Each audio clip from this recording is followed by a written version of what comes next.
India Pakistan സംഘർഷവും Pahalgam ഭീകരാക്രമണവും operation സിന്ദൂറും വെടിനിർത്തലും ആക്രമണ പ്രത്യാക്രമണങ്ങളും ഇതെല്ലാം ചേർന്ന് നിന്നുകൊണ്ടുള്ള ഒരു രാഷ്ട്രീയ കാലാവസ്ഥയെ എങ്ങനെ മുതലെടുക്കാം എന്നുള്ള ആലോചനയിലാണോ ബി എന്നുള്ള രീതിയിലേക്ക് ആണ് ചോദ്യങ്ങൾ ഉയരുന്നത്. ഇപ്പോൾ പാകിസ്ഥാനെതിരായിട്ടുള്ള ഓപ്പറേഷൻ സിന്ദൂർ സൈനിക നടപടിയുടെ നേട്ടങ്ങളെ രാഷ്ട്രീയ നേട്ടമാക്കാനുള്ള ലക്ഷ്യം വെച്ചുകൊണ്ട് രാജ്യവ്യാപകമായി ഒരു യാത്ര ആരംഭിക്കാൻ പോവുകയാണ് ബി.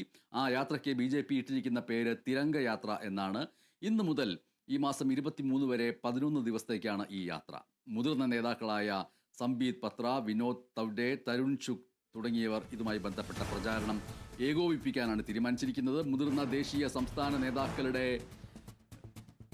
സാന്നിധ്യവും ഈ യാത്രയിൽ ഉണ്ടാവും. ഓപ്പറേഷൻ സിന്ദൂറിന്റെ നേട്ടങ്ങൾ ജനങ്ങളെ അറിയിക്കുക, ജനങ്ങളിൽ ഐക്യവും ദേശസ്നേഹവും വളർത്തുക എന്നിവയൊക്കെയാണ് റാലിയുടെ ലക്ഷ്യങ്ങൾ എന്നാണ് പറയപ്പെടുന്നതെങ്കിലും ആത്യന്തികമായിട്ട് ബി അതിൻ്റെ രാഷ്ട്രീയ പ്രതിച്ഛായ വളർത്തിയെടുക്കുന്നതിന് വേണ്ടിയാണ് ഇതിനെ ഉപയോഗിക്കുന്നത് എന്നുള്ള വിമർശനവും ഒരു ഭാഗത്ത് ഉയരുന്നുണ്ട്.